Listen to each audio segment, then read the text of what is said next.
présenter, avant de partager mon écran pour la présentation, on va se présenter avec Margot. Donc, moi, Anne Gercé, j'ai rejoint Make Sense il y a 8 mois maintenant, au mois de juin, pour créer le fonds d'investissement à impact auprès des 3 cofondatrices de l'incubateur Make Sense. Donc, je reviendrai un petit peu sur Make Sense. Est-ce que rapidement, vous pouvez me dire dans le chat si vous connaissez Make Sense ou pas pour savoir à quel point je dois revenir sur ce qu'est Make Sense.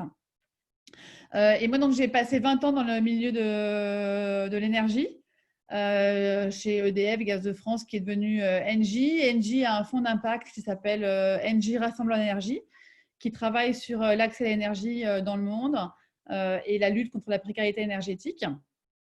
Et donc, j'ai travaillé pour ce fonds pendant 6 ans, surtout sur l'Amérique latine et sur l'Afrique, avant de rejoindre Make Sense au mois de juin et de participer dès le début à ce projet de fonds, qui est donc un projet de fonds. On va expliquer ce que c'est, mais sur des startups sociales en phase de pré-amorçage. Et quasiment uniquement français, soit à 90% sur des startups opérant en France. Voilà, je vois que vous connaissez Make Sense, donc a priori, je n'ai pas vu de nom, donc j'ai l'impression que je ne vais pas passer de temps à parler de Make Sense, mais le fonds, donc, c'est le dernier né de Make Sense. Il est né il y a 1 an, il est opérationnel depuis 8 mois. Et je vais laisser la parole à Margot qui travaille avec moi sur le fonds pour se présenter. Bonjour à tous. Du coup, moi, je m'appelle Margot. Je travaille avec Anne Gercé. Je suis arrivée un peu avant dans l'équipe Make Sense en février de l'année dernière, vraiment au moment de la signature et de la structuration du fonds d'impact. Moi, avant ça, j'avais déjà travaillé dans un autre fonds d'impact qui s'appelait INCO. J'avais vraiment envie, dès mes études, de consacrer ma carrière au financement à impact. Et donc, avant ça, j'avais fait un master en finance et des stages dans des fonds plus traditionnels, plutôt orientés tech. Donc, aujourd'hui, chez Make Sense, je m'occupe de toute la partie sourcing des projets, screening également. Donc, screening, ça va être tous les premiers appels avec les startups, les entrepreneurs, et toute la partie un peu plus analyse en détail des business plans et de la stratégie. Donc, tout ce qu'on appelle dans le jargon les due deals. Donc aujourd'hui, je coordonne un peu avec Anne cette formation. L'idée, c'est qu'elle soit plutôt en lead sur la formation et que moi, je suive un peu le chat. Donc si vous avez des questions, des termes que vous ne comprenez pas, n'hésitez pas à le mettre dans le chat et comme ça, je pourrai remonter ça à Anne.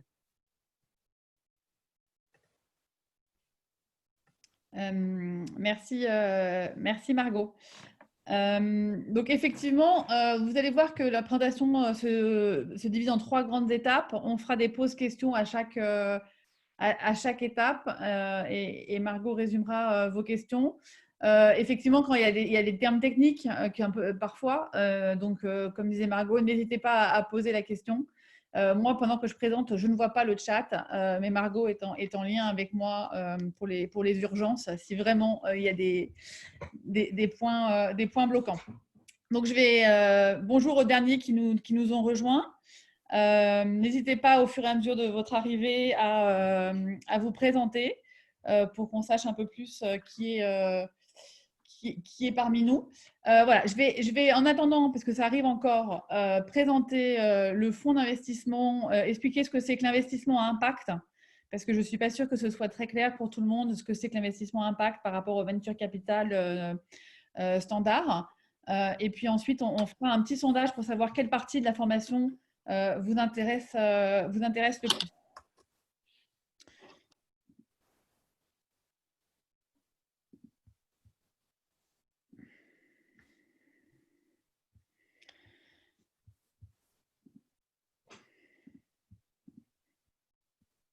Donc, je pense que vous devez tous voir mon écran. Margot, tu me signales s'il y a un problème technique.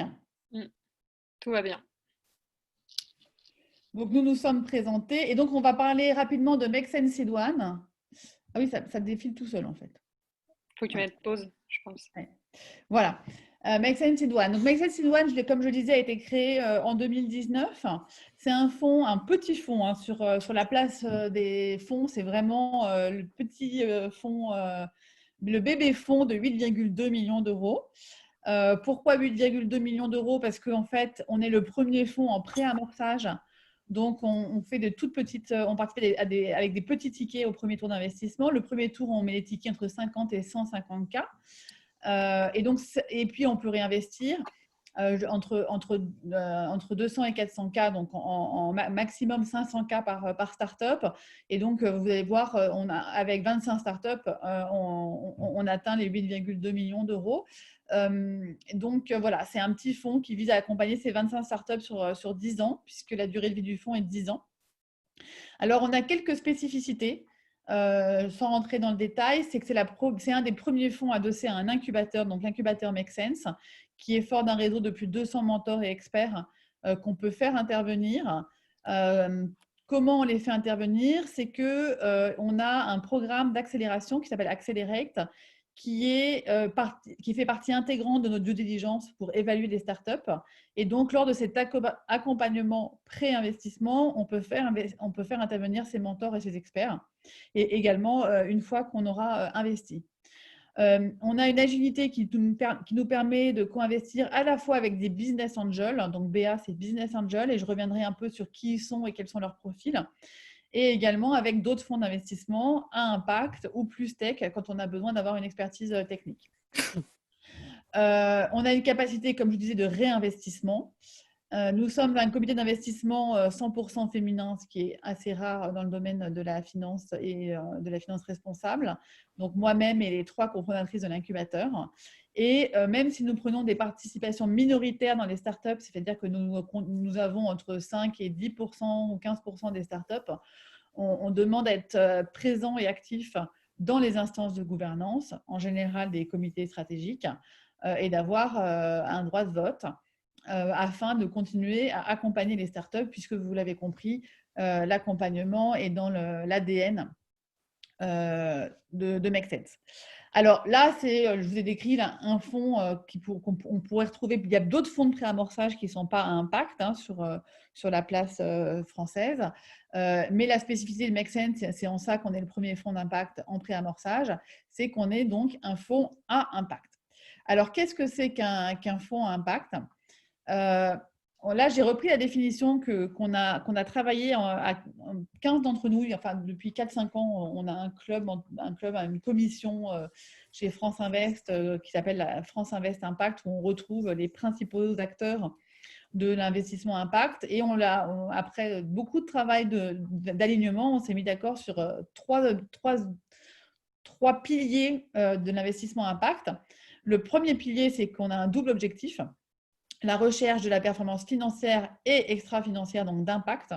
Donc oui, on attend un retour sur investissement, on ne fait pas de la philanthropie, on attend un rendement à notre investissement, et également un impact social, sociétal ou environnemental.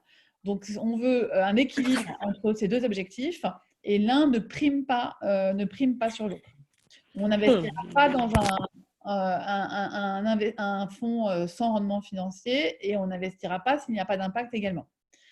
Le deuxième pilier de l'investissement à impact, c'est la mesure d'impact, avec le fait de tous notre point commun, c'est qu'on a tous une méthodologie. On impose tous un reporting extra-financier à nos startups, et on nous impose nos souscripteurs, c'est-à-dire les fonds qui ont investi chez nous, et je ne les ai pas cités, je vais revenir dessus, également attendent un reporting de notre part. Et d'ailleurs, une partie de notre, on va dire, le carré d'intérêt, c'est le bonus du gestionnaire de fonds. Si on atteint les objectifs, si les startups dans lesquelles on a investi atteignent les objectifs d'impact qu'on a fixés ensemble, on a 50% du bonus qui dépend de ces objectifs-là. Et si on ne les atteint pas, ce bonus est reversé à une association dont on est sûr aura de l'impact. Voilà, donc ça, c'est le deuxième pilier important. Et le troisième pilier, c'est l'engagement actif auprès des entrepreneurs. Donc, on s'assure de la logique d'impact dans le business model et que plus la startup se développera, plus elle générera de l'impact et que l'impact soit au cœur du développement de la startup. Alors, effectivement, je reviens un peu en arrière parce que c'est quand même important, notamment quand je vais parler des différents acteurs de la levée de fonds, de comprendre ce que c'est qu'un fonds d'investissement. Mais je n'ai même pas mis les logos de nos souscripteurs, je pensais les avoir mis. Donc, nous, les 8 millions d'euros, 8,2 millions d'euros ont été versés. Le lead investor, c'est le FEI, le Fonds européen d'investissement, accompagné de la Caisse des dépôts et consignations, de BNP Paribas, d'un fonds de revitalisation de l'emploi en Île-de-France qui s'appelle Revital Emploi et de 2 business angels privés. Donc, c'est important de comprendre ça parce qu'évidemment, nous, on a des obligations vis-à-vis de nos souscripteurs. Et donc, ce qui va obliger à une certaine formalisation de la levée de fonds. Et ça, c'est très important de comprendre ce point-là pour comprendre la suite de ce que je vais exposer. Alors, on a dans le chat, on va reprendre le chat. On a vu que certains étaient là par curiosité pour savoir ce que c'était qu'une levée de fonds. D'autres ont des projets de levée de fonds à plus ou moins moyen terme. Donc, j'aimerais bien savoir un petit peu quels sont les sujets qui vous intéressent le plus. Moi, et Margot et moi, ce qu'on a prévu sur cette session, c'est de découvrir et comprendre le processus de levée de fonds. Quelles sont les bonnes questions à se poser avant la démarche ? Comprendre quels sont les enjeux, les implications d'un tel processus. Qu'est-ce que ça veut dire lever des fonds? Quels sont les acteurs pour le financement? Et comment on anticipe et on prépare sa levée de fonds. Et c'est pour ça que je vous disais que la présentation se faisait en 3 étapes. Les questions qu'on pose avant de se lancer dans la levée de fonds, comment on se prépare à la levée de fonds et comment on débute une levée de fonds. Donc, c'est vraiment les 3 phases dont on va parler aujourd'hui. Et j'aimerais quitter un peu je vais quitter mon partage d'écran pour avoir un petit peu, déjà sur le chat, voir un petit peu si les nouveaux arrivants se sont présentés et savoir si dans tout ce que je viens de dire, il y a des points qui vous intéressent particulièrement et certains qui ne vous intéressent pas du tout. Moi, je voulais juste compléter peut-être par rapport au profil qui participe à la formation. Nous, on avait axé la formation plutôt levée de fonds sur des entreprises de capitaux. Il y en a pas mal qui sont aussi peut-être intéressés pour des projets plus associatifs ou plus tournés immobilier. Ce serait bien aussi de nous signaler, comme ça on sait à peu près quelle proportion ça intéresse.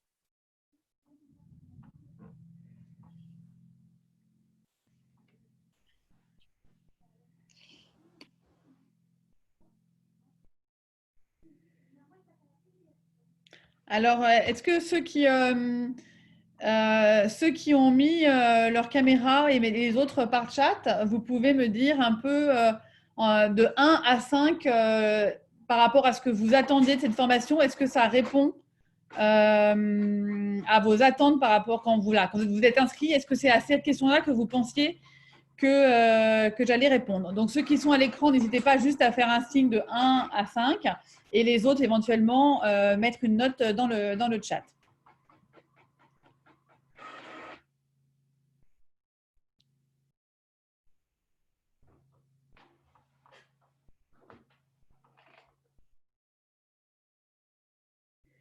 Donc, à première vue, j'ai l'impression que ça intéresse les sujets, c'est cela. En tout cas, entreprise de voilà. Très bien. Eh ben, je vous propose qu'on attaque sur la première partie. Donc, qu'est-ce qu'il faut, enfin, quelles sont les questions à se poser avant de lancer une levée de fonds?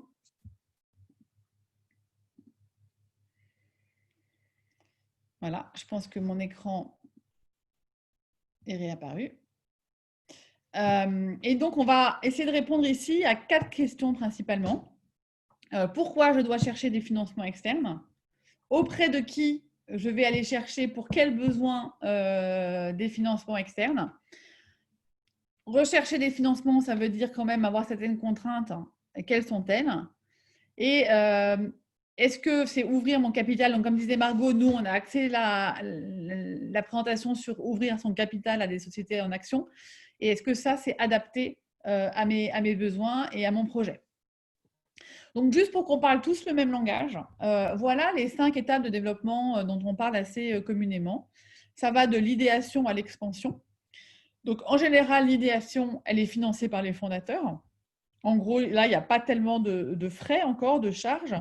Les fondateurs n'ont pas de salaire, en général, ne se payent pas. Donc, soit ils ont de l'argent de côté pour financer cette première phase, soit ils sont au chômage et peuvent toucher les allocations dans cette phase d'idéation, soit ils ont un petit peu d'argent qui leur permet d'avancer. Ensuite, on a la création. Donc, lors de la création, en général, on a créé la structure juridique. En général, il y a 2, 3 cofondateurs, éventuellement des stagiaires pour aider en plus. On a levé peut-être des fonds auprès des amis et de la famille. Ça s'appelle ce qu'on appelle dans notre jargon la love money. On a peut-être eu des subventions pour créer son premier prototype en fonction du secteur dans lequel on opère. Et comme je disais, on a créé la structure juridique. Donc jusque-là, on n'a pas vraiment fait de levée de fonds, même si pour moi, quand même, la capacité de lever des fonds auprès de la famille ou des subventions, c'est quand même un critère important pour montrer que quand même, il y a déjà des gens externes qui croient au projet. Donc, il ne faut pas négliger cette partie de subventions et d'amis, parce que c'est un premier signe pour les investisseurs que vous êtes capable d'attirer du monde autour de votre projet. Donc, nous, on va parler de l'amorçage. L'amorçage, où on va tester cette première version du POC, le POC, donc c'est le prototype, sur le marché. Donc, en général, il y a entre 3 et 15 employés. Moi, je dirais même plutôt moins d'une dizaine. En fait, c'est les startups sur lesquelles on intervient aujourd'hui. Il y a pas ou peu de chiffre d'affaires. Et en tout cas, la mise sur le marché, elle est imminente. Voilà. Et c'est là qu'on va aller chercher ce qu'on appelle du seed money, donc seed qui vient de la graine. Donc, c'est vraiment les premiers capitaux. C'est la première fois qu'on va ouvrir son capital et on va venir contrebalancer ça avec de la dette. C'est-à-dire qu'on ne va pas prendre que vendre une partie de la société, mais on va faire un juste équilibre entre des capitaux et de la dette. Ensuite, on sera amené éventuellement à faire une deuxième série, une deuxième levée de fonds qu'on appelle dans le jargon la série A, pour avoir un chiffre d'affaires plus significatif, pour ce qu'on appelle faire le scaling sur le marché, le développement sur le marché. Ça peut atteindre jusqu'à 100 employés en général. Et puis après, on va avoir une vraie série B, c'est la levée de fonds suivante, qui va permettre d'étendre sur différents marchés, voire même de s'étendre à l'international. Et en général, on est là à plus de 100 salariés. Voilà. Donc, nous, évidemment, on va se situer, nous, ce qu'on appelle le pré-amorçage, donc entre la création et l'amorçage, jusqu'à l'amorçage. Et c'est là que Make Sense intervient. Moi, je vais parler de cette première levée de fonds-là. Donc, je vais parler de cette levée de fonds, ce qu'on appelle la seed money. Donc, effectivement, comme je viens de le dire, à tout moment de la vie d'entreprise, il va y avoir besoin de lever des fonds de façon externe et pas forcément de toute la même façon, en fait. Donc, on va éventuellement, et je vais commencer par la droite, chercher des donations auprès des fondations, voire des business angels qui vont accepter de prêter gratuitement, de donner gratuitement de l'argent. Et ceux-là, ils n'attendent rien en contrepartie. C'est vraiment, je trouve le projet super, je suis 100% d'accord qu'il y a un impact incroyable. C'est la philanthropie. Et je vais faire les donations et j'attends rien en retour.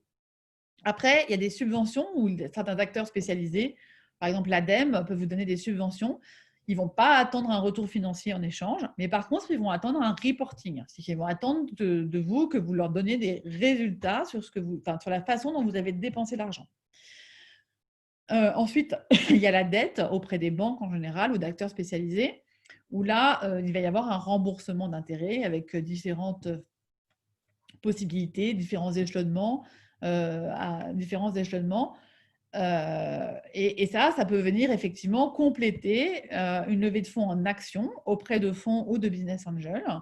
Et là, il va y avoir, alors que dans la dette, c'est seulement des intérêts qui sont attendus, en action, c'est d'avoir au moins retrouver l'investissement de départ et même avoir un retour sur investissement, donc attendre à retirer plus que ce qu'on a mis au départ. Donc, ce qu'il faut retenir ici, c'est que ouvrir son capital, c'est un mode de financement parmi d'autres et que ce n'est pas la seule possibilité et qu'il faut bien réfléchir si ouvrir son capital, c'est ce qu'il y a de plus adapté. Donc là, le graphe est un petit peu complexe, mais il permet juste de voir que c'est une combinaison de tout ça. Donc, on a des subventions et des dons, des apports en fonds propres, ou c'est plus technique, du quasi-fonds propre, sauf si vous avez des questions à la fin, je ne rentrerai pas trop dans les différents instruments en termes d'ouverture de capital, des prêts et des garanties pour sécuriser certains investissements. Donc, ce qu'il faut retenir ici, c'est que c'est vraiment le mélange de tous ces leviers qui vous permettra de gérer au mieux votre entreprise. Alors, ce que je disais tout à l'heure, c'est que nous, en CID, on est amené à co-investir avec des BA et des fonds d'investissement. Et beaucoup de startups qui font leur première levée de fonds se demandent, est-ce que je dois privilégier une levée de fonds qu'avec des business angels, qu'avec des fonds, avec un mix des deux? C'est vraiment une des questions principales que se posent les jeunes entrepreneurs. Je ne sais pas si pour vous, ça s'est éteint, mais pour moi, oui, voilà. C'est quoi la différence? Ce qu'il faut savoir, c'est que les business angels, c'est des gens, des privés, qui vont investir en général leur fortune personnelle. En général, c'est 10% de leur fortune personnelle et qui n'ont pas d'obligation. Moi, je vous parlais que les fonds ont des obligations vis-à-vis de leurs investisseurs. Les BA n'ont de compte à rendre à personne. C'est leur argent, ils en font ce qu'ils veulent et n'ont pas d'obligation. En général, les BA fonctionnent avec un coup de cœur pour une équipe, pour un projet. Ça peut être des gens des anciens du secteur qui sont en pré-retraite et qui ont envie de voir un peu comment le secteur évolue et qui ont envie de s'impliquer dans ce secteur-là et donc qui ont un intérêt pour la startup pour cette raison-là. En général, les business angels, c'est des investisseurs patients également. Ils savent qu'ils ne vont pas retrouver leur mise avant 10 ans. Ils n'ont pas de retour sur investissement cible. Ce n'est pas des philanthropes, donc ils veulent gagner de l'argent, mais ils n'ont pas d'objectif cible en termes de retour sur investissement. Et ils veulent s'impliquer dans le projet dès le démarrage, soit pour faire bénéficier d'un réseau, soit pour une expertise sectorielle. Voilà. Voilà, moi, la seule recommandation que j'ai, c'est de prendre un BA uniquement s'il peut vous apporter quelque chose et qu'il ne vient pas uniquement pour son argent, qu'il vient parce qu'il peut vous apporter, au-delà de son argent, un réseau, une expertise. Ça, c'est pour moi, sur ce sujet, c'est, je pense, le seul conseil vraiment valable. Les fonds d'investissement, à l'inverse, ont des obligations, c'est ce que je disais, vis-à-vis de leurs propres investisseurs. Donc, ils vont devoir répercuter certaines de ces obligations. Ils vont faire, alors bien sûr, c'est également un coup de cœur pour le projet et pour l'équipe, il n'y a aucun doute, mais ils vont également faire une analyse détaillée du projet. Donc, c'est ce qu'on appelle dans notre jargon la due diligence. C'est on y reviendra en dernière partie, mais c'est toute la période où on va évaluer la startup et le projet. Les fonds également, je l'ai dit dans l'introduction, ont une obligation de sortie. Dans le cas de Make Sense Seed One, c'est 10 ans, mais il y a un moment où ils devront liquider toute leur participation, donc ils devront vendre leurs actions. C'est une obligation légale. Et donc, évidemment, c'est à prendre en compte aussi en fonction du projet. On a un retour d'investissement qui est attendu. Nos souscripteurs nous ont demandé un retour. Et donc, également, nous répercutons cette attente en termes financiers à nos startups. Et il y a également une implication dans la stratégie de la startup. J'en ai parlé avec la place en comité stratégique. Mais les fonds d'investissement vont demander à être actifs dans les instances de gouvernance. Les business angels, ce n'est pas systématique, mais ça leur arrive aussi de vouloir être actifs, surtout, comme je le disais, s'ils ont une expertise sectorielle à apporter, et ce qui est tout à fait légitime. Donc, dans ce qui est important à retenir dans ce que je viens de dire, c'est que les investisseurs attendent un retour d'investissement. Si j'ouvre mon capital, il faut être prêt à partager le contrôle du projet. C'est-à-dire que si je veux rester seul maître à bord, je ne vais pas ouvrir mon capital. Parce qu'à partir du moment où je vais vendre des parts de ma société, je vais devoir intégrer ces nouvelles personnes dans ma gouvernance. Et donc, je vais devoir aussi choisir les investisseurs qui vont m'accompagner en fonction de qu'est-ce qu'ils peuvent m'apporter en termes de conseils, de compétences, de réseau. Donc, il faut vraiment se projeter à 5 ou 10 ans pour savoir quels sont mes besoins autres que financiers pour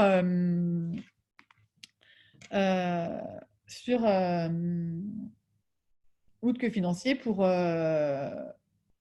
pouvoir savoir vraiment si l'ouverture de capital a un sens. Margot me disait qu'il y a une question sur les taux de rendement. Les taux de rendement, c'est très variable. En général, c'est entre 5 et 10% ce qui est attendu. Donc, sur l'impact, on est plutôt autour de 5% et dans le non-impact, plutôt autour de 10%. C'est un peu ce qui est attendu.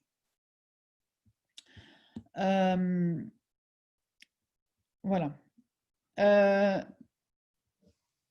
Donc, est-ce que ouvrir mon capital, c'est adapté? C'est adapté si j'ai besoin de financement direct, si j'ai besoin d'attirer de l'expertise, des compétences, si j'ai envie de générer un chiffre d'affaires plus gros. Typiquement, qu'est-ce qu'on appelle une start-up par rapport à une PME? Une start-up, c'est parce qu'elle veut croître vite, parce qu'elle est sur une niche de marché, que la concurrence arrive et qu'il faut qu'elle aille vite et qu'elle a un fort potentiel de croissance. Et c'est à ce moment-là que l'ouverture du capital est intéressante. Et également, si c'est un projet assez risqué. Par exemple, il y a certains projets où les banques ne vont pas hésiter à se mouiller parce qu'il y a des revenus, je pense au projet de conseil ou même tout ce qui est les magasins, etc. Aujourd'hui, les banques prêtent plus facilement parce qu'elles savent qu'il y a peu de risques à obtenir un revenu. Donc, les fonds vont intervenir quand vraiment on n'a pas encore démontré qu'on est capable de générer ce revenu. Par contre, ce qu'il faut retenir, c'est qu'ouvrir son capital, ce n'est pas parce qu'il n'y a pas des intérêts à payer que c'est gratuit. Il s'agit quand même d'argent qu'on paye, qu'on peut payer très cher si ça marche bien, en fait, parce qu'on va reverser un rendement plus important. Et il faut vraiment se demander qu'est-ce qu'au-delà de l'argent, je cherche en ouvrant mon capital. Donc, en résumé, cette première partie, je résume en d'autres termes la première partie, c'est quelle est mon ambition à moyen et long terme? Est-ce que l'ouverture de capital est une bonne solution? De combien ai-je besoin? Ça, c'est très important. Nous, ce qu'on voit, c'est systématiquement, les entrepreneurs cherchent 500 000 euros. Voilà. À chaque fois, la première chose qu'on fait avec Margot, c'est challenger ces 500 000 euros. C'est déjà, est-ce que c'est 500 000 euros en capital? Est-ce que c'est 500 000 euros au total en capital et en dette? On appelle ça en dilutif et en non dilutif. Un investissement en dilutif, ça veut dire que les fondateurs vont perdre une partie de leurs actions. Donc, on appelle ça du dilutif. Et la dette, en revanche, vu qu'il n'y a pas d'action en échange, c'est le non dilutif. Donc, de combien ai-je besoin et de quoi ai-je besoin qu'est-ce que j'ai besoin en dette et qu'est-ce que j'ai besoin en action? Et puis, ce que je disais, c'est au-delà de l'argent, de quoi ai-je besoin? Est-ce que j'ai besoin de m'entourer d'experts, de compétences, d'un réseau? Donc, c'est important de s'assurer qu'on a bien réfléchi à cette question. Et puis, comme je le disais, à partir du moment où on ouvre son capital, on partage le pouvoir. Et donc, la question qu'il faut se poser, c'est est-ce que je suis prêt à partager ce pouvoir? Voilà. Donc, ça, c'est vraiment les principaux points dont je voulais vous parler en introduction. Je vais arrêter le partage un petit peu pour laisser Margot peut-être intervenir s'il y avait des questions. Et puis, regardez-moi un petit peu le chat, voir s'il y a d'autres questions. Alors, on a une question d'Adrien qui demande est-ce que le contexte risque de rimer avec une frilosité des investissements ou est-ce que les budgets sont déjà prévus dans les dépenses de l'année ou est-ce que ça dépend? C'est une bonne question, Adrien. On travaille beaucoup avec nos pairs en ce moment pour savoir un peu comment chacun réagit. Alors moi, je ne vais pas être trop capable de te parler des investisseurs non à impact, hein, parce que notre écosystème, c'est vraiment les investisseurs à impact. Et donc, on en a beaucoup parlé entre nous, mais voilà, pas tellement avec les autres. Aujourd'hui, ce qui se passe, c'est que en gros, les levées de fonds qui étaient initiées avant le confinement, avant la crise sanitaire, sont généralement honorées. C'est-à-dire que déjà, on voit que les business angels restent présents. Et tous les engagements qui avaient été pris sont transformés en levée de fonds. Il y a eu plusieurs entreprises qui ont fait ce qu'on appelle des closings, donc qui ont finalisé leurs investissements dans les 6 semaines qui viennent de se passer. Le grand doute qu'il y a sur ce qui va se passer, c'est sur les valorisations. Il y avait une bulle sur les valorisations jusqu'à présent, il ne faut pas se leurrer, parce qu'il y avait beaucoup d'argent. Il y a beaucoup de fonds d'investissement, alors moins dans l'impact, plus dans le non-impact, mais les valorisations étaient très élevées. On peut s'imaginer que quand même les investisseurs vont être un peu plus frileux et qu'ils vont négocier un peu plus les valorisations. Après, on peut aussi s'imaginer un léger ralentissement dû au confinement, parce que c'est vrai que tout ce qui a été, toutes les due diligence, donc toutes les évaluations de start-up ont continué pour ce qui pouvait se faire à distance, mais les visites terrain n'ont pas lieu, certains entretiens n'ont pas lieu. Donc, on va dire que l'étude des dossiers a été un peu ralentie, de la même façon que nous déplacer en région pour trouver des projets, on n'a pas pu le faire. Donc, le sourcing est un petit peu ralenti. Donc, on peut s'imaginer quand même un ralentissement un peu de l'activité jusqu'à la fin de l'année. Mais globalement, en tout cas, en ce qui concerne Sidoine, notre flux reste tout à fait correct et on a quand même de beaux dossiers qui nous arrivent. Sur le sujet des valorisations, on va en parler un petit peu dans la 3e partie. Alors, pour le registre des fonds d'investissement, vous verrez, quand on vous enverra la présentation, on a mis une cartographie des fonds d'impact en annexe de la présentation. Donc, vous pourrez voir un peu tous les fonds d'impact. Vous pouvez aller voir sur le site de France Invest, Commission Impact, il y a l'annuaire aussi de tous les fonds d'impact. Si vous voulez savoir un petit peu, voilà, Adrien. Ah non, ce n'est pas le même, mais Adrien en mettait un autre, mais France Invest, effectivement, a également un annuaire des fonds d'impact. Alors, il y a une question aussi sur les registres de BA. Les BA, ils se regroupent plutôt en clubs de business angel. Donc, il va y avoir différents clubs de business angel.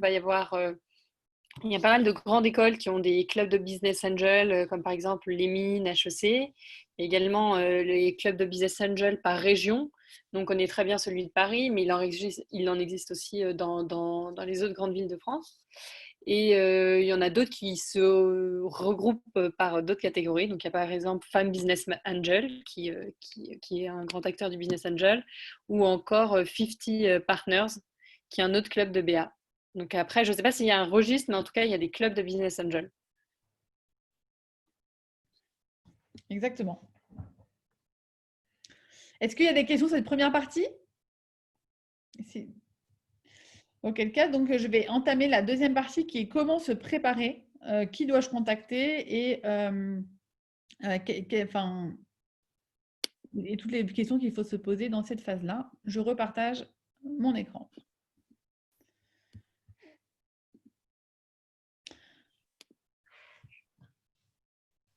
Alors,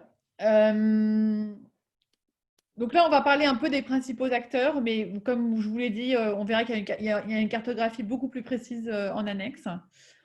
Comment je choisis parmi tous ces acteurs? Une question qui est très importante également et qu'on nous pose souvent, c'est quel est le bon moment pour entamer une levée de fonds? Et puis, les différents instruments financiers. Alors là, je ne vais pas rentrer trop dans la technique. Par contre, s'il y a des questions, je répondrai aux questions. Mais je vais rester très général sur ces sujets-là parce qu'on peut y passer. Ça peut être une formation en soi de parler des différents instruments d'investissement. Donc, je ne vais pas rentrer dans le détail tout de suite. Donc, les fonds d'impact. Donc, en pré-amorçage, on est peu nombreux. Donc, Make Sense a créé son fonds cette année. France Active a annoncé un très gros fonds de pré-amorçage. Ils l'ont annoncé juste avant le confinement. Donc, je pense qu'en tout cas, au niveau du déploiement, ça va prendre un peu plus de temps que prévu. Mais c'est important. France Active a des très bons relais en région. Nous, on travaille beaucoup avec eux aussi. Donc, il faut penser à contacter France Active quand on a un projet en pré-amorçage. Inco a également annoncé, mais ce n'est pas encore fait, un fonds de pré-amorçage. Et je pense qu'il va prendre également un petit peu de retour dans le contexte actuel mais ça pourrait être, j'espère pour eux, toujours en 2020. Et puis, il y a des fonds d'impact qui sont plus connus sur la place, mais qui interviennent plutôt en ce que j'appelle la série A, voire la série B. Je ne sais pas si vous vous souvenez de la frise que j'ai présentée au départ. Il y a Investir et Plus, Citizen Capital qui est assez connu, Impact Partenaire, j'ai pas mis également, mais il y a Fitrust. Il y en a plusieurs. Après, il y a des fonds spécialisés dans certains secteurs d'activité. Il y a des fonds corporate que je n'ai pas mis ici. C'est quoi les fonds corporate? C'est le fonds, par exemple, NJ, Rassemblement d'énergie. Donc, c'est des fonds qui sont financés par les entreprises. Il y en a plusieurs. Danone a un fonds, Schneider Electric, Maïf. De plus en plus de grands corporates ont un fonds. Et s'il y a des questions sur ces fonds-là, je pourrais y répondre également dans la session de questions-réponses. On est amené à co-investir avec des entités de crowdfunding. Vous connaissez peut-être l'ITA et SoWeFund, donc qui vont faire appel aux individus, aux investisseurs privés pour investir sur des plateformes avec des petits montants. Et puis les clubs de BA dont parlait à l'instant Margot, qui se regroupent, donc plusieurs business angels qui se regroupent entre eux pour co-instruire des dossiers, pour co-investir dans les dossiers, pour partager leur expérience et leurs envies. Donc, Margot a cité 50 Partners, il y a Femmes Business Angel avec qui on travaille beaucoup et Paris Business Angel également cité par Margot, mais il y en a beaucoup d'autres. Je pense qu'ils sont dans la cartographie qui est en annexe. Donc là, ça va reprendre un peu ce que j'ai dit en première partie. Il faut deux choses pour choisir ces investisseurs. Il faut les choisir en fonction de ses besoins, des besoins de financement, donc comme je disais, action, pas action, dilutif, non dilutif, en fonction du temps qu'on a. Il faut pas, on va pas se mentir, un business angel est capable d'investir très très vite. Un fonds est moins capable d'investir vite. C'est-à-dire pour un fonds, investir en moins de 3 mois, on va revenir quand on parle du timing de la levée, mais ce n'est pas possible. Un BA, en un mois, il peut avoir rencontré la startup, avoir eu un coup de cœur et dire oui. Donc, c'est un élément hyper important dans le processus de décision. Et puis, on en a parlé quand même largement, c'est les compétences. Est-ce que le business angel apporte une compétence, un réseau? Et c'est la même question pour les fonds. Donc, vraiment bien évaluer les besoins. Et pour moi, c'est essentiel, ce qu'on a appelé ici le fit humain. Il faut partager les valeurs. Nous, on a des valeurs d'impact pendant toute la due diligence, donc toute la période qu'on appelle d'accélération avant la due deal. On va vérifier qu'on partage les mêmes valeurs et qu'on a la même envie en termes d'impact. Bien sûr, la réputation. Les fonds vont aussi vérifier après avec qui ils co-investissent. Mais je pense que c'est aussi important pour la startup de savoir qui ils veulent à leur capital et s'il y a certaines personnes qui sont des positionnements qui leur paraît risqués pour leur projet et donc de faire un filtre sur la réputation et l'accompagnement. Est-ce que je sens que cette personne est capable de m'accompagner? Est-ce qu'elle le fait de façon appropriée, avec bienveillance? Donc, c'est vraiment ces deux composantes, les besoins et le fit, qui vont faire que ça matche ou pas entre un investisseur et une startup. Évidemment, c'est un mariage et si on n'est pas capable de travailler ensemble avant la levée, on n'arrivera pas après. Donc, la partie aussi, c'est pour ça qu'il ne faut pas non plus vouloir, enfin selon moi, mais ça n'engage que moi, il ne faut pas vouloir aller trop vite dans la partie pré-investissement parce que ça permet, c'est toute une partie qui nous permet de nous connaître et qui permet de dire et au fond, et business angel, mais à la startup également, est-ce que je me sens de partir pour 10 ans avec ce partenaire? Voilà. Donc, c'est une composante essentielle. Sur le timing, on est tous, alors quand je dis tous, c'est aussi bien les entrepreneurs que les fonds, on est tous toujours trop optimistes sur le temps que prend une levée de fonds. Elle prend entre moins de 3 mois, j'y crois pas trop, 8 mois en général, 6 mois. C'est le travail d'un des cofondateurs à plein temps pendant 3 mois. Voilà, ça prend toujours beaucoup plus de temps qu'on ne le pense, même si on pense que c'est une levée de fonds facile, qu'on a déjà plein d'intérêts de tout le monde partout. même quand toutes les étoiles sont alignées, ça prend du temps. Donc, évidemment, ça veut dire qu'il ne faut pas commencer la levée de fonds quand on a le couteau sous la gorge et qu'on ne va pas pouvoir payer ses salariés à la fin du mois. Il faut anticiper, il faut avoir du cash pour les 6-8 mois à venir. Sinon, ce n'est pas du tout en votre faveur parce que vous n'allez pas pouvoir faire les choix qui s'imposent dans cette levée de fonds. Il faut vraiment avoir du temps à consacrer. Il faut éviter évidemment les périodes de juillet-août où il y aura moins de répondants du côté des avocats, par exemple, du côté des fiscalistes. Et voilà, donc il faut trouver le meilleur calendrier possible aussi pour faire sa levée de fonds. Mais la clé ici, c'est anticiper. Et donc, je vous disais que j'allais évoquer très rapidement les différents investissements possibles. Donc, il y a les investissements classiques qui sont des actions. Ce qu'on appelle du quasi-equity, donc c'est des obligations convertibles, c'est-à-dire qu'on a des obligations qui ne seront converties que lors d'un prochain tour de table, et des prêts participatifs qui sont la même chose, sauf que c'est la start-up qui a la main pour convertir. Il y a des systèmes plus innovants. Vous pourriez entendre parler des accords d'investissement rapide, le BSAR, qui permet d'avoir juste un bon de souscription sans échange d'actions en contrepartie. Et les actions ne seront données que lors de la prochaine levée de fonds. Ça permet d'éviter le sujet de la valorisation, ça permet d'éviter la discussion sur un pacte d'actionnaires. Et ensuite, on peut venir aussi compléter les actions directes par ce qu'on appelle des BSA ratchet, qui permet à l'investisseur de se reluer en cas de valorisation plus faible sur les tours suivants. Donc ça, c'est ce qu'on appelle une clause plutôt punitive.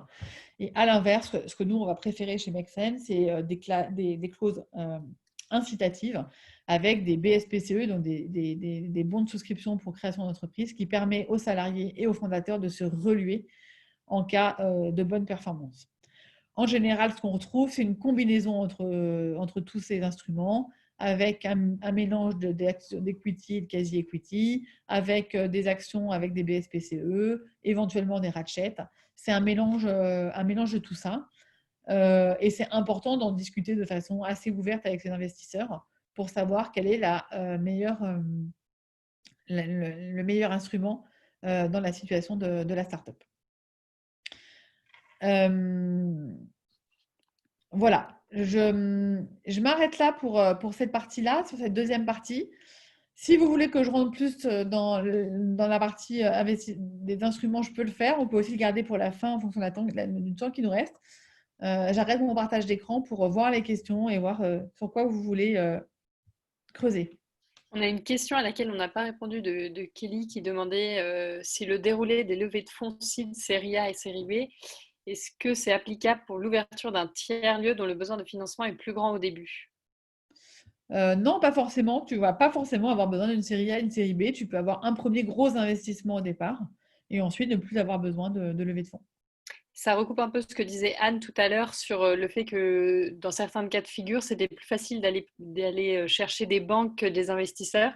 Dans le cas d'une ouverture d'un tiers-lieu, comme il y a de l'actif souvent derrière, les banques, et notamment la CDC, vont être plus intéressées et plus ouverts à participer.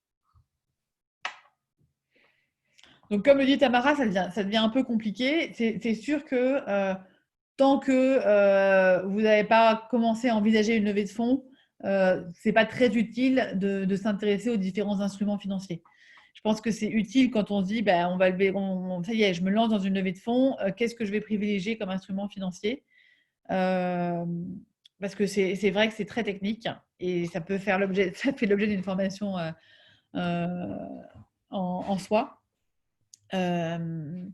Mais voilà, c'est pour ça que j'ai juste en gros cité les instruments sans rentrer dedans. La question de Tristan sur le modèle de mesure d'impact, on va mettre les grandes lignes vont être mises sur notre site internet très vite. En fait, on a 6 critères d'évaluation de l'impact et on a des. Je crois que j'en parle à la fin de la présentation, mais on peut revenir plus en détail sur l'impact. Et oui, on va partager la façon dont on travaille la démarche d'impact chez Make Sense. Comment négocier les instruments financiers quand on est novice? Déjà, on peut se faire accompagner, hein, donc on peut être incubé chez des incubateurs, et les incubateurs en général accompagnent les startups sur justement le choix de ces instruments. Il y a des personnes aussi qui proposent leurs services. Il y a les business angels également peuvent apporter leur expertise. Moi, je dirais il faut commencer à en parler un peu autour de soi et à poser la question de dans mon cas, qu'est-ce qui te semblerait le plus adapté. euh, En fait, on ne négocie pas l'instrument financier. L'instrument financier, il vient assez naturellement. Est-ce que c'est de l'equity qu'il faut? Est-ce que c'est du quasi-equity? Voilà, ça vient assez naturellement de savoir quel instrument. Ce n'est pas vraiment une négociation. Ce qui va se négocier, c'est plutôt les conditions d'investissement, c'est-à-dire les niveaux de valorisation, les termes contractuels, euh, la gouvernance. C'est plutôt ça qui va se négocier plus que l'instrument lui-même.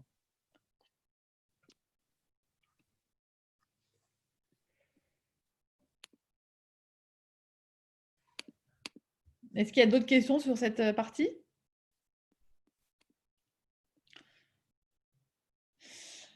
Alors, est-ce qu'on a encore tout le monde? Est-ce que j'ai perdu tout le monde ou est-ce que tout le monde suit encore? Ça va? J'ai pas perdu tout le monde? Alors, pour la dernière partie, alors ça va devenir très opérationnel. Donc, je pense que la dernière partie, ça va beaucoup plus parler aux personnes qui préparent leur levée de fonds. Parce que là, ça va devenir très pratique, très pratico-pratique.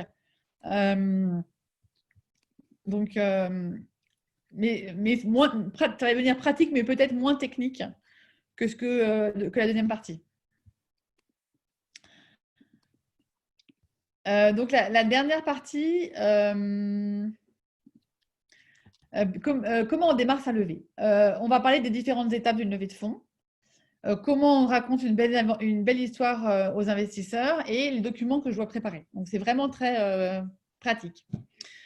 En général, on va d'abord contacter les BA, les fonds, avec ce qu'on appelle un pitch et un slide deck. Donc, un pitch, j'imagine que vous savez, c'est présenter en 2-3 minutes son projet et le vendre aux investisseurs, en général accompagné d'un slide deck. On verra un peu plus tard ce que c'est qu'un slide deck et qu'est-ce qu'il doit contenir pour être pertinent. En général, suite à l'envoi de ces premiers éléments, on a un premier appel ou une première rencontre avec le fonds d'investissement. C'est ce que beaucoup appellent des calls de découverte pour faire un premier échange. Suite à ce premier appel ou ces premiers appels, on va décider de passer ce qu'on appelle en due diligence, c'est-à-dire d'étudier le dossier. Et là, il va falloir fournir des nouveaux documents. Il va falloir ouvrir ce qu'on appelle une data room, c'est-à-dire un endroit virtuel où vous allez pouvoir fournir tous les documents. Donc là, en général, on signe un accord de confidentialité au préalable, parce que là, vous allez en gros ouvrir un peu les tiroirs de votre startup pour partager avec les investisseurs tous les documents légaux, des informations stratégiques sur le marché et la concurrence et un business plan. L'idée, c'est de donner à l'investisseur tous les éléments qui vont lui permettre de vendre votre projet à son comité d'investissement. Donc, plus cette data room sera fournie, plus l'investisseur aura d'arc à son arc, de flèches à son arc, pardon, pour défendre le projet. Donc là, il va y avoir de plus en plus de meetings. Il va y avoir en général, ce que je disais, des visites terrain pour rencontrer l'ensemble des salariés, voire rencontrer des clients, des fournisseurs, des partenaires. Ça va vraiment être un travail assez détaillé. Et là, ce qu'il faut vraiment avoir en tête, c'est que c'est un travail utile pour l'investisseur, mais il faut que ça soit aussi un travail utile pour la startup. En général, ça permet à la startup de commencer à formaliser les choses, d'avoir également plus de retours clients par un tiers. Donc, en général, une due diligence, ce n'est pas une perte. Enfin, moi, je considère que ce n'est pas une perte de temps pour l'investisseur, car ça lui permet beaucoup de formalisation et répondre aux questions Les investisseurs, en général, ça leur permet de parfois remettre en question certains éléments de leur business model. Et donc, ce n'est pas du temps perdu. Ensuite, il va y avoir un comité d'investissement et le fonds va décider d'investir. Il va pouvoir remettre une lettre d'intérêt. C'est ça qu'on voit ici écrit LOI. Il va pouvoir remettre les termes principaux d'investissement et commencer à rédiger un pacte d'actionnaires et toute la décision qui va avec. Donc ça, il faut savoir que évidemment, ça a un coût auprès des avocats, en général entre 10 000 et 15 000 euros pour rédiger l'ensemble de ces documents, et qui sont répartis, ça dépend des fonds, entre les fonds et les startups, ou à la charge de la startup, c'est très variable. Et là, c'est des réunions de négociation qui vont avoir lieu entre les parties et les conseils des parties. Donc, c'est vraiment trois grandes étapes du processus de levée de fonds. Donc, ce qui est important, donc on est sur le pitch, c'est raconter une belle histoire. Et quand on s'adresse à des investisseurs impact, c'est raconter une belle histoire d'impact. Donc, c'est pourquoi on a créé ce projet, quelle est l'anecdote que je peux raconter qui m'a fait penser qu'ici, il y avait un problème social ou environnemental auquel j'avais envie de répondre. Quelle est ma compréhension du secteur et pourquoi je veux et comment je vais, moi, améliorer, qu'est-ce que je vais apporter comme valeur pour améliorer le secteur. Pourquoi je lève des fonds et combien je lève. Souvent, c'est oublié des pitchs, mais c'est important de savoir pourquoi est-ce que et si on s'adresse à des fonds d'impact, c'est pourquoi de lever des fonds va me permettre de maximiser mon impact et de donner quelques chiffres clés, quelques indicateurs de suivi de là où j'en suis et de là où je veux aller avec ces fonds. Une question de Coralie qui demande si la data room, c'est valable pour les BA aussi ou seulement pour les fonds. C'est surtout valable pour les fonds. Les BA vont demander beaucoup moins d'informations. Ils vont demander en général le cabis de la société, les statuts. Après, il y a quelques BA beaucoup plus pointilleux, mais dans la grande majorité, les data rooms seront mises en place pour les fonds. Mais après, je ne suis pas sûre de la proportion, en fait. Peut-être que je ne me rends pas compte si beaucoup de BA le demandent. Ça nous est arrivé, nous, d'arriver sur des tours de table où il y avait déjà des BA embarqués et qui avaient eu accès à une data room. Nous, on va demander à compléter la data room. En tout cas, nous, les fonds demanderont une data room plus complète que les BA. Donc, je parlais du slide deck et du pitch, le business plan. On va parler rapidement de la valorisation et des conditions, mais vous allez voir que ce n'est pas le plus important. Et une table de capitalisation, ça veut dire savoir qui aujourd'hui est détenteur de l'entreprise. Est-ce que vous êtes seul? Est-ce que vous êtes deux? Comment ça se répartit entre vous deux? Est-ce que les salariés sont dans la table de capitalisation, dans l'actionnariat? Donc voilà, c'est en gros les 4 gros pavés sur lesquels vous allez être interrogé pendant la levée de fonds et qui sont indispensables pour pouvoir investir dans votre projet. Le slide deck, là, c'est en gros, qu'est-ce qui doit être dans le slide deck? C'est un peu comme dans le pitch, de façon plus structurée. C'est le constat, le problème auquel je vais répondre, la vision, qu'est-ce qui va se passer si je réponds à ce problème, quelle est ma solution et en quoi elle est innovante, où est-ce que j'en suis et comment j'ai généré mon premier chiffre d'affaires, c'est quoi mon business model? Est-ce que j'ai vendu des forfaits? Est-ce que j'ai vendu des produits? Est-ce que j'ai fait… Voilà, comment j'ai gagné de l'argent? Quel est le marché et la concurrence sur ce marché? Quelle est l'équipe? Il ne faut pas oublier qu'en pré-amorçage, on investit d'abord dans une équipe. Donc, il faut vraiment vendre l'équipe. Et puis, mettre des prévisions de croissance et le besoin de financement qui va avec. C'est-à-dire en disant, avec 500 000 euros, voilà où je veux arriver avec ces 500 000 euros. Ça, c'est absolument primordial et c'est souvent manquant des pitch decks. La valorisation, en général, on nous demande de faire des formations sur la valorisation. Ça n'a absolument aucun intérêt en pré-amorçage. Parce qu'en pré-amorçage, c'est quoi la valorisation? C'est trouver un équilibre entre un prix de l'action qui permettra aux cofondateurs de ne pas trop se diluer dans la société. Donc, au début, les cofondateurs ont 100% de la société. Après la première levée de fonds, ils vont perdre 20 à 25% du capital. Et en fonction des besoins qu'ils vont avoir dans le futur, ils vont être amenés à se diluer. Et l'intérêt des investisseurs, c'est que les fondateurs restent majoritaires pour qu'ils soient toujours autant motivés dans le projet. Donc, c'est important de regarder le besoin de cette levée, mais regarder le besoin des levées futures. Parce que plus l'entreprise sera gourmande en CAPEX, c'est-à-dire en investissement, plus elle va devoir lever des fonds et plus les fondateurs vont être dilués. Donc, il faut vraiment trouver l'équilibre qu'il y a entre la dilution des fondateurs, mais également le fait de ne pas survaloriser, parce que si on survalorise, on met en danger la prochaine levée de fonds, où les prochains investisseurs vont dire non mais vous avez fait un premier tour avec une valorisation à 2 millions, moi aujourd'hui, votre société, elle vaut entre 1,5 million et 2 millions.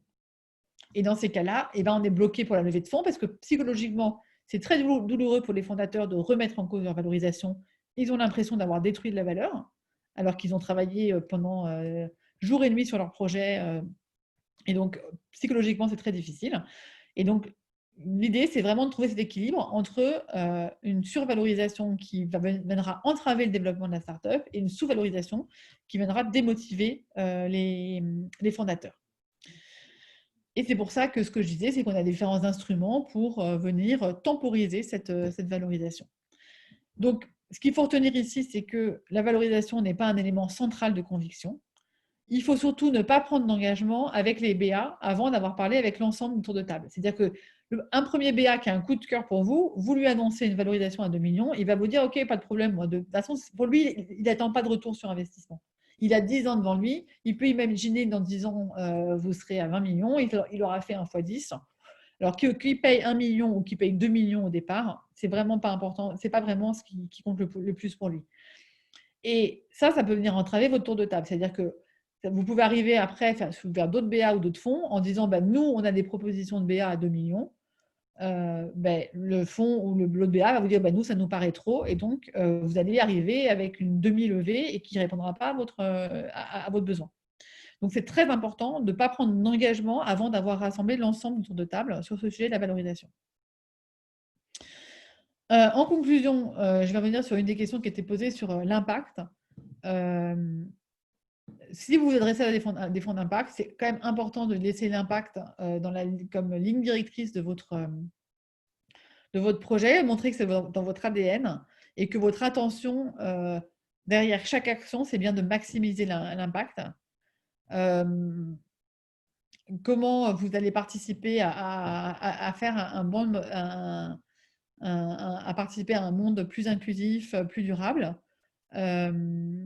Et en fonction, et si vous avez vraiment un BA motivé par l'impact ou un fonds comme nous qui est motivé par l'impact, il faut vraiment mettre en avant ces sujets-là dans vos pitchs et dans vos decks. Voilà, c'est la seule différence parce que derrière, techniquement, au niveau contractuel, valorisation, termes contractuels, c'est la même chose impact ou pas impact. La différence, c'est qu'un fonds d'impact va annexer au pacte non seulement le business plan, mais également un business plan extra-financier. Nous, personnellement, chez Make Sense One, on fixe avec l'entrepreneur 1 à 3 indicateurs d'impact qu'on va suivre pendant toute la vie de la startup. C'est ce que je disais quand je parlais au début du carry d'intérêt, de notre rémunération à la fin de la vie du fonds. Et donc, on va faire avec l'entrepreneur une roadmap d'impact.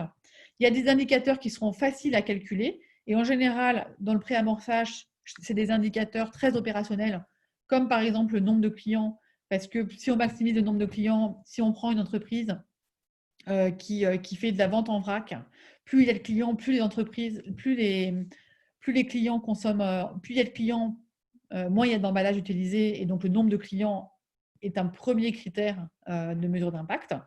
Et puis, petit à petit, on va affiner notre mesure d'impact et on va arriver à évaluer le nombre le tonne de plastique évité ou la tonne d'emballage évité. Donc, on va petit à petit, avec la vie de la startup, affiner ces mesures d'impact pour arriver à quelque chose de plus pertinent. Mais on est bien conscient qu'en phase de préamorçage, ces premiers indicateurs vont rester très opérationnels et on n'a pas envie non plus de prendre trop de temps aux startups qui ont d'autres choses, qui ont vraiment des choses opérationnelles importantes à gérer, des enjeux stratégiques à gérer pour simplifier la mesure d'impact au début de la vie de la startup. Mais par contre, ce qui est important, c'est qu'on partage cette vision et cette volonté de travailler sur l'impact et qu'on travaille ensemble sur une feuille de route d'impact pour les 5-6 ans qu'on va passer ensemble. Voilà, je vais arrêter mon partage d'écran. Donc, à la fin, vous trouverez des ressources assez intéressantes sur tout ce que je viens de dire. Et puis, on a retiré, Margot, j'ai l'impression, la carte. Ah non, et le panorama, voilà, il est là. Et donc, le Paris Impact Investing, vous avez le panorama de tous les fonds d'impact. Donc, on a perdu Margot qui a son Wi-Fi qui saute, mais elle va se reconnecter. Entre-temps, je regarde un peu vos questions.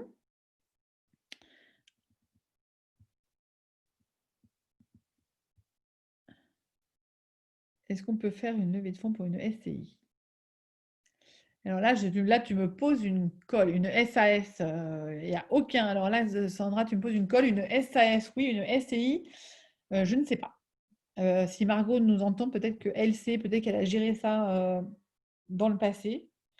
Et auquel cas, je la laisserai répondre à cette question. Je n'en ai aucune idée.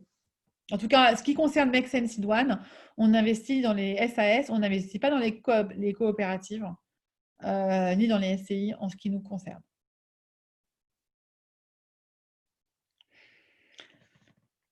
Est-ce que vous avez d'autres questions? Est-ce qu'il y a des choses auxquelles vous attendiez dont je n'ai pas parlé? Je vous laisse un petit peu de temps pour poser vos questions.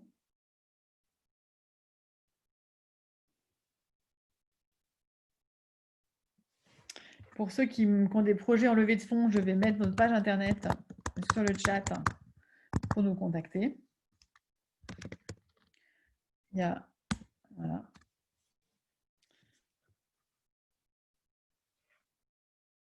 Alors, est-ce qu'on va plus de détails sur les critères d'impact? Oui. Alors, oui, je peux en parler effectivement un petit peu.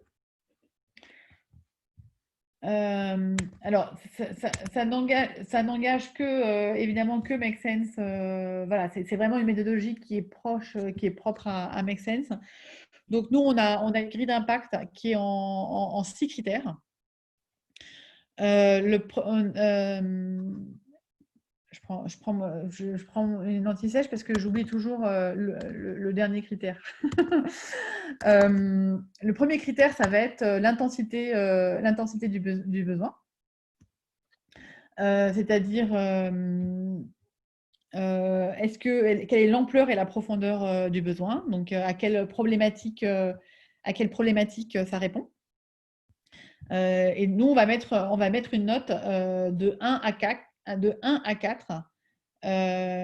sur ce premier critère, à la fois une note de 1 à 4 sur l'ampleur et une note de 1 à 4 sur la profondeur. Donc ça va être l'intensité, ça va être le I de impact. Notre deuxième critère, c'est le M de impact, qui est la mise en perspective des solutions existantes. Donc là, c'est ce que je disais, c'est en quoi cette solution est plus socialement innovante ou environnementalement innovante que les autres qui vivent sur le marché. Là, pareil, on va avoir une note de 1 à 4. Ensuite, on va avoir la pertinence pour le P de impact du modèle.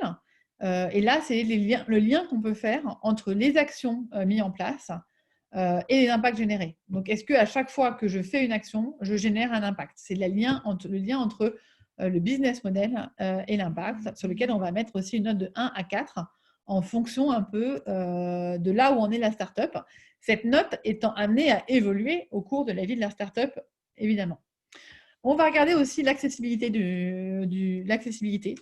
Pour le B2C, par exemple, on va regarder si c'est une solution qui va être offerte seulement au CSP+, par exemple, ou qui vont être accessibles pour les plus précaires.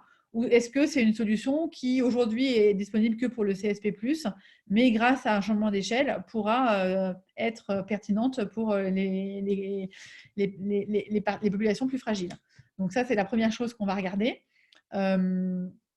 Et si on regarde le B2B, c'est est-ce que c'est accessible pour toutes les entreprises d'un même secteur ou même au-delà d'un secteur? Est-ce que c'est accessible à plusieurs secteurs? Le C de impact, nous, on va regarder la cohérence des valeurs. C'est ce que je disais, c'est est-ce qu'il y a une volonté de la part des dirigeants de mettre en place certaines pratiques en termes de gouvernance, en termes d'insertion, en termes d'emploi, en termes de pratique RH, d'ancrage territorial, d'économie circulaire. Donc un peu dans l'ADN des entrepreneurs. Est-ce qu'on se retrouve là-dessus? Et ce sera également une note de 1 à 4. Et enfin, le T de impact, c'est la totalité de la chaîne de valeur. C'est-à-dire qu'on va regarder l'impact généré, mais on va éventuellement regarder aussi les externalités négatives créées par la solution.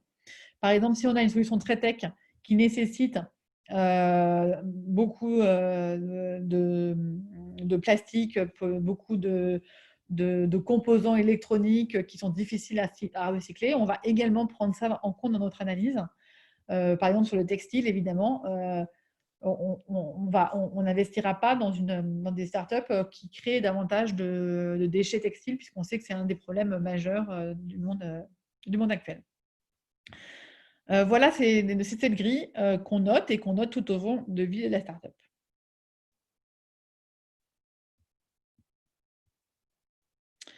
Est-ce qu'une levée de fonds a développé l'entreprise? Alors, est-ce que la question de Benoît, est-ce qu'une levée de fonds vient développer une entreprise déjà fondée et qui tourne? Oui, c'est un peu ce que je disais au début de ma présentation sur les 5 étapes. C'est-à-dire qu'en général, au début, même les statuts seront pas, quand on sera au niveau de l'idée, les statuts ne seront pas forcément créés, la structure juridique pas créée, donc on ne pourra pas envisager une levée de fonds tant qu'on n'a pas créé la structure juridique. Et puis, en général, on va commencer plutôt par faire financer C'est rare qu'une levée de fonds vienne financer le prototype. C'est plutôt des subventions qui vont venir financer un prototype ou de la love money ou des biens personnels. Mais c'est rarement les fonds d'investissement. Les BA, certains BA peuvent être amenés à investir vraiment très, très tôt. Mais ce n'est pas le cas des fonds. Donc, c'est vraiment une fois que le projet de la preuve de concept est prête et qu'elle a été testée sur le marché ou est sur le point d'être testée sur le marché.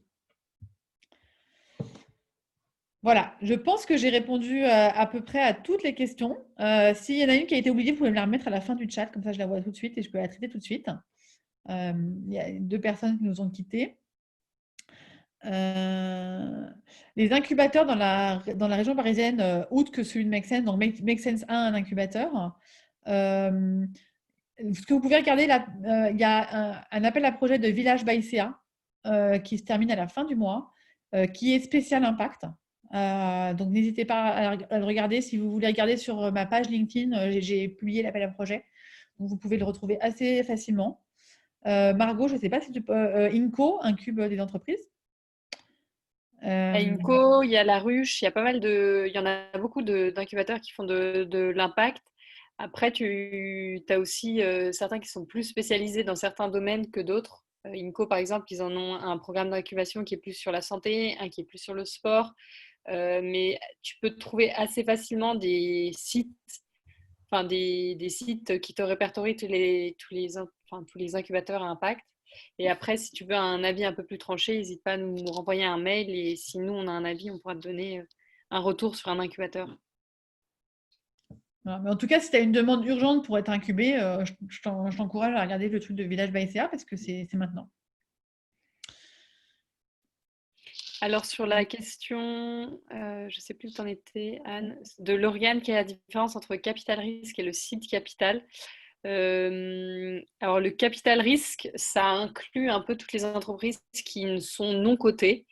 Donc, c'est très, très large. Ça peut être des entreprises qui ont 15 ans d'existence comme des startups. Et nous, ce dont on parlait aujourd'hui, c'était plutôt le venture capital, donc vraiment le financement de start-up sur les premières années de vie. Et le seed capital, même si c'est pas vraiment un terme homologué, ça va être, si je comprends bien, ça va être le financement vraiment des premières années de vie d'une start-up. Et Margot, pendant que tu es déconnectée, il y a une question à laquelle je n'ai pas su répondre. Sur les SCI, est-ce que les SCI peuvent ouvrir leur capital? Je ne sais pas du tout. Je sais pas non plus. Si elles peuvent émettre des actions, techniquement oui. Sinon, peut-être qu'il y a d'autres outils comme les coopératives ou les associations, elles ne peuvent pas ouvrir leur capital, mais elles peuvent vendre des titres associatifs ou des titres coopératifs qui se rapprochent en fait à une émission de dette. Donc dans le cadre des SCI, je sais pas, je sais pas. D'accord. Plutôt juridique comme question. Accompagnez-vous des projets nécessitant des investissements en actifs? Alors, Sidoine, rarement. Sidoine, rarement. Et Margot, tu sais, tu serais vers qui orienté pour ces genres de projets?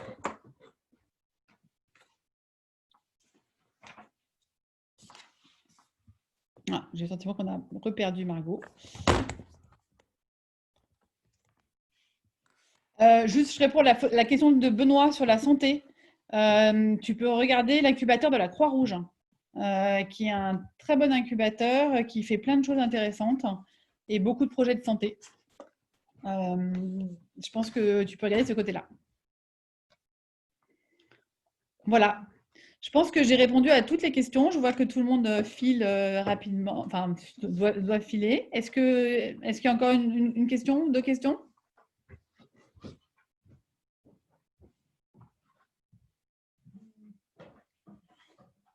Si quelqu'un veut retirer son micro et prendre la parole, c'est aussi possible. Moi, je voulais savoir, tu disais que, merci déjà, c'était top, c'était très clair. Et je voulais savoir, tu disais que vous alliez présenter justement la mesure d'impact dans quelques jours. Est-ce qu'il y a déjà une date de prévue? Non, pour l'instant, on a travaillé un outil en interne qu'on teste, l'outil dont je vous ai parlé là sur l'impact avec les 6 critères. En fait, on le teste un petit peu et je pense qu'après, on le mettra sur notre site internet. Ce qu'il faut savoir, c'est que le fonds a été créé pour faire de l'open source. Donc, nous, on a vocation, parce que c'est l'ADN de Make Sense, à partager tout ce qu'on fait pour qu'il y ait d'autres initiatives comme celle-ci qui se montent, pour que d'autres incubateurs montent des fonds de préamorçage. Donc, de toute façon, on a vocation à partager tout ça. Là, on attend juste de tester notre grille un peu plus sur la longueur. Je pense que jusqu'à la fin de l'été, et je pense qu'en septembre, on partagera sur notre site notre démarche. Ok, merci.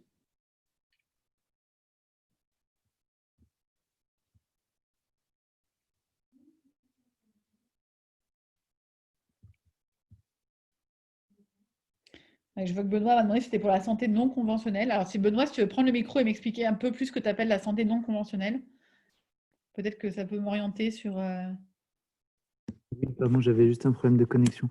Et effectivement, la santé non conventionnelle, ça serait plutôt tout ce qui est l'ostéopathie, tout ce qui sont les nouvelles techniques de santé, la méditation, enfin, voilà, tout ce qui va commencer à émerger, je pense aussi après ce confinement, où les gens auront besoin de retrouver des choses de lien à la nature, voilà. Dans ce volet-là, il ne touche pas à la santé, je dirais tout ce qui est infirmier, médecin, qui aujourd'hui est très cloisonné justement par la problématique du giron médical qui retient beaucoup de choses pour lui, quoi. Oui, effectivement, il y a beaucoup de dossiers. Nous, on voit beaucoup de dossiers arriver dans le medtech aujourd'hui. Donc, toi, ce n'est pas vraiment de la medtech, ce que je comprends. Mais il y a énormément de fonds spécialisés. Les incubateurs, à part la Croix-Rouge, je ne vois pas trop. Je ne sais pas si Margot a récupéré une connexion. Il y a le Prevent to Care Lab de INCO, mais je ne sais pas si je connais pas en détail leurs critères. Je sais que c'est autour de la santé. Tu peux regarder aussi. Mais on se posait la même question, même nous en interne, parce que, comme je disais, on a de plus en plus de dossiers. Donc, on se demandait un peu quels étaient les acteurs dans le domaine. Et on a peu de connaissances dans le domaine. Est-ce que ça serait possible juste de l'inscrire, le nom qui a été cité sur la présentation? Merci. Je laisse Margot le faire. Ouais, je te l'écris. Mais s'il n'y a plus de questions, je vous remercie beaucoup d'avoir participé à cette formation. Vous allez recevoir Moi, j'ai une... Oui, vas-y, Sandra. Oui. Oui. Je me permets, je vous tiens. On a un projet qui regroupe plusieurs thèmes, notamment le tourisme et une dimension sociale, puisqu'on veut créer une entreprise d'insertion. Donc, sur une ancienne colonie de vacances qu'on va transformer en gîte, espace événementiel, sur lequel on va faire de la permaculture également. Et donc, à ce titre-là, on va créer plusieurs structures, plusieurs entités, une ESCI, une ESAS et certainement une association pour porter le projet social. Ma question, c'est plus sur le montage juridique. Est-ce qu'on peut déjà aller voir un fonds d'investissement avec, en présentant notre projet global, ou il faut vraiment qu'on axe seulement la partie SAS pour la levée de fonds? Je ne sais pas si je suis claire dans la question. Mais... Oui, c'est clair. De toute façon, il faudra présenter l'ensemble du projet aux investisseurs. Ils ne regarderont le projet qu'au regard de l'association, de la SCI et de la SAS. Donc, c'est important d'avoir la vision globale et d'indiquer que l'investissement sera fait au niveau de la SAS. Mais c'est important de bien faire figurer les trois composants. Ok. Et après, encore une question, est-ce qu'il y a des fonds ou des clubs de business angel qui vous paraissent plus pertinents pour ce type de projet valeur touristique et sociale? Je réfléchis.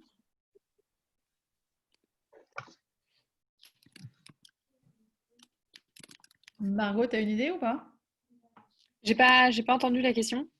Des fonds plus spécialisés dans le tourisme social? Non, je pense que c'est encore un secteur qui est quand même très jeune, donc pour avoir des niveaux de spécialisation de ce degré-là, je sais pas s'il y a. Ok. Ou alors dans l'insertion socio-professionnelle plus généralement? Mais tous les fonds d'impact dont j'ai parlé aujourd'hui peuvent être intéressés. Hein. Tous les sujets, tous les projets d'inclusion peuvent intéresser des fonds d'impact aujourd'hui, quel que soit le secteur. Ok, merci.